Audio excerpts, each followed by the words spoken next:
ഓ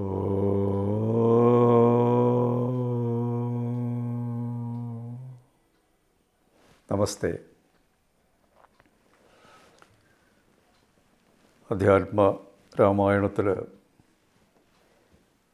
പല നല്ല ഉപദേശങ്ങൾ ഓരോ സന്ദർഭങ്ങളിലായിട്ട് നടത്തിയിട്ടുണ്ട്.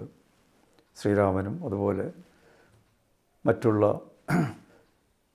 പുരാണ പുരുഷന്മാരും അതിന് വളരെ നല്ല ഉപദേശം, അതിന്നും പ്രസക്തമാണ് എന്നതാണ്.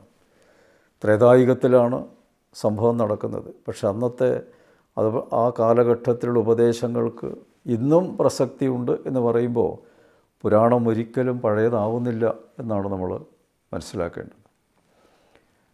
വനവാസത്തിനായിട്ട് ശ്രീരാമചന്ദ്രനും പത്നി സീതാദേവിയും ലക്ഷ്മണനും യാത്ര ചോദിച്ച്, അച്ഛൻ്റെ അടുത്ത് യാത്ര ചോദിച്ച് രഥത്തിലാണ് പോയത്. ആദ്യത്തെ ദിവസം രാത്രിയിൽ തമസാ നദിയുടെ തീരത്താണ് അവർ കഴിച്ചു കൂട്ടിയത്. പക്ഷേ അർദ്ധരാത്രി ആയപ്പോൾ ഭഗവാൻ തൻ്റെ കൂടെ വന്ന പ്രജകൾ കണ്ടിട്ട് അവരെയും കൂട്ടി വനവാസത്തിന് പോവുക എന്നുള്ളത് വളരെ ബുദ്ധിമുട്ടുള്ള കാര്യമാണെന്ന് മനസ്സിലാക്കി നന്നായി ഉറങ്ങുന്നവരെ കബളിപ്പിച്ച് അർദ്ധരാത്രിക്ക് തന്നെ യാത്ര തുടരുകയാണ് ചെയ്തത്. പിന്നീട് ഗംഗാനദിയുടെ തീരത്തെത്തുകയാണ് പിറ്റേ ദിവസം. ആ സമയത്താണ് തൻ്റെ സുഹൃത്തായ ഗുഹനെ, അത് നിഷാദ രാജാവാണ്, വനവാസിയാണ്, വനത്തിൽ ജനിച്ച് വളർന്ന ആളാണ്. സാധാരണ കാട്ടാളൻ എന്ന വാക്കിൻ്റെ ശരിയായ അർത്ഥം വനവാസി എന്നാണ്. കാട്ടിലെ ആൾ, കാട്ടിലെ മനുഷ്യൻ, കാട്ടിൽ ജീവിക്കുന്ന മനുഷ്യൻ, അതാണ് കാട്ടാളൻ എന്ന് പറയുന്നത്. അത് വനവാസി എന്നാണ് അതിൻ്റെ ശരിയായ വാക്ക്. ആ വനവാസികളുടെയൊക്കെ രാജാവായിട്ടുള്ള ഗുഹനെ നേരത്തെ തന്നെ ശ്രീരാമചന്ദ്രൻ അറിയാം. അപ്പോൾ ശ്രീരാമചന്ദ്രനെ കാണാനായിട്ട് ഗുഹൻ വന്നു. രണ്ടുപേരും ആശ്ലേഷത്തോടു കൂടി തന്നെയാണ് അവരുടെ സ്നേഹം പ്രകടിപ്പിച്ചത്. അത് കഴിഞ്ഞതിന് ശേഷം പല കാര്യങ്ങളെപ്പറ്റി സംസാരിച്ചു. ഗുഹൻ തൻ്റെ വീട്ടിലേക്ക് ക്ഷണിച്ചു. പക്ഷെ ഭഗവാൻ അത് നിരസിച്ചു. കാരണം വനവാസം തുടങ്ങിയാൽ പിന്നെ മഹർഷിമാരോടൊപ്പം മാത്രമേ ഭക്ഷണമൊക്കെ കഴിക്കാൻ പാടുള്ളൂ. അതുകൊണ്ട് എൻ്റെ 14 കൊല്ലത്തെ വനവാസം കഴിഞ്ഞാൽ ഞാൻ തിരിച്ചു വരാം, അപ്പോൾ തൻ്റെ ആതിഥ്യ സൽക്കാരം സ്വീകരിക്കാം എന്ന് പറഞ്ഞുകൊണ്ട്. അങ്ങനെ അന്ന് രാത്രി അവിടെ ഭഗവാൻ കിടന്നുറങ്ങിയത് ഒരു വൃക്ഷത്തിൻ്റെ ചുവട്ടിലായിരുന്നു. ഇലകൾ, കരിയിലകൾ മുഴുവനും നിറഞ്ഞു നിൽക്കുന്ന ആ ഇലയെ ശയ്യയാക്കി താനും പത്നിയും, അതായത് ശ്രീരാമചന്ദ്രനും പത്നിയും അവിടെ ഉറങ്ങുകയാണ്. ഈ രംഗം കണ്ടിട്ട് വല്ലാതെ വിഷമം തോന്നി ഗുഹന്.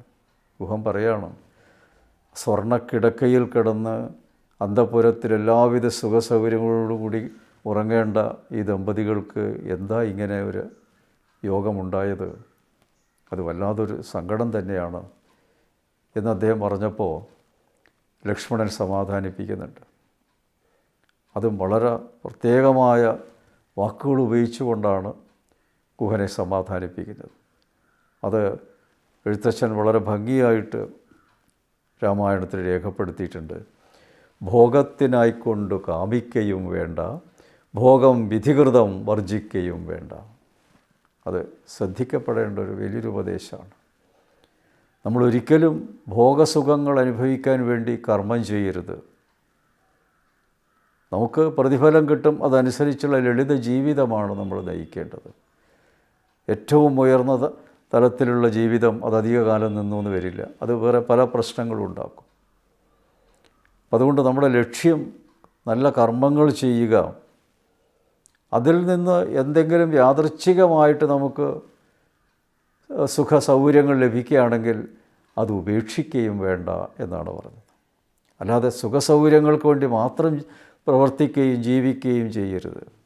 നമ്മുടെ ജീവിത ലക്ഷ്യം അതാവരുത്. എന്തിനാണ് ജോലി ചെയ്യുന്നത്? സുഖസൗകര്യത്തിന് വേണ്ടിയിട്ടാണ്. അങ്ങനെ ആവരുത്. ജീവിതം നന്നായി അവനവൻ്റെ കർമ്മങ്ങൾ ചെയ്ത് ആ ഉള്ള സാഹചര്യത്തിൽ സന്തോഷമായി ജീവിക്കണം, അതായിരിക്കണം ലക്ഷ്യം. പക്ഷെ അതിനിടയിൽ നമ്മുടെ കർമ്മത്തിൻ്റെ ഫലമായി വലിയൊരു സ്ഥാനം നമുക്ക് ലഭിക്കുകയാണെങ്കിലോ അത് സ്വീകരിക്കണം. അതാണ് ഭോഗം വിധികൃതം വർജിക്കുകയും വേണ്ട. നമ്മൾ ചെയ്ത കർമ്മത്തിൻ്റെ ഫലം വലിയ ഒരു സമ്മാനമായിട്ട് ഒരു ഭോഗസുഖങ്ങൾ ലഭിക്കുകയാണെങ്കിൽ അത് ഉപേക്ഷിക്കേണ്ട ആവശ്യമില്ല. പക്ഷേ നമ്മുടെ ലക്ഷ്യം എപ്പോഴും ആ പരമമായ മോക്ഷത്തിന് വേണ്ടിയിട്ടായിരിക്കണം, അല്ലാതെ ഏറ്റവും സുഖസൗകര്യങ്ങൾക്ക് വേണ്ടി ആകരുത് എന്ന വലിയൊരു ഉപദേശം ലക്ഷ്മണൻ ഗുഹന് നൽകുന്നുണ്ട്. ഇപ്പോൾ ശ്രീരാമചന്ദ്രന് സുഖമായിട്ട് രാജധാനിയിൽ കഴിയാം. അച്ഛനല്ലേ പറയുന്നത്, എന്തിന് ഞാൻ കേൾക്കേണ്ട ആവശ്യം? അച്ഛൻ്റെ അനന്തരാവകാശിയാണ് ഞാൻ, മൂത്ത മകൻ എന്ന നിലയ്ക്ക്. അതെനിക്ക് അവകാശപ്പെട്ടതാണ് രാജ്യം. അത് അച്ഛനെ നിഷേധിക്കുകയാണെങ്കിൽ അച്ഛനെ ബന്ധിച്ച് എനിക്ക് ശ്രീരാമചന്ദ്രന് സുഖമായിട്ട് രാജാവാകാം, ഒരു പ്രശ്നമില്ല. സുഖഭോഗങ്ങൾക്ക് താല്പര്യമുള്ള ഒരാളാണ് രാമനായിരുന്നെങ്കിൽ എളുപ്പം സാധിക്കുന്ന കാര്യമാണ്. പക്ഷെ അതല്ല, അച്ഛൻ്റെ വാക്ക് പാലിക്കുക എന്നുള്ള ധർമ്മത്തെ പാലിക്കാനായിട്ട് ആണ് രാമൻ വനത്തിലേക്ക് പോയത്. അപ്പോൾ വനത്തിലേക്ക് പോകുമ്പോൾ അവിടെ ഈ സുഖസൗകര്യങ്ങളൊന്നും ഉണ്ടാവില്ലല്ലോ. അപ്പോൾ അതാ ഭഗവാൻ മനസ്സിലാക്കിയിട്ട് തന്നെയാണ് ആ ധർമ്മം നിലനിൽക്കണം അധികാരത്തെക്കാളും. അതാണ് ഭഗവാൻ ഈ ഒരു അവസ്ഥയിലെത്തിയിരിക്കുന്നത്. ലോകത്തിനൊക്കെ മാതൃകയാണത് എന്ന് മനസ്സിലാക്കണം എന്ന് ഗുഹനോട് പറഞ്ഞ് ബോധ്യപ്പെടുത്തി കൊടുക്കുന്നുണ്ട്.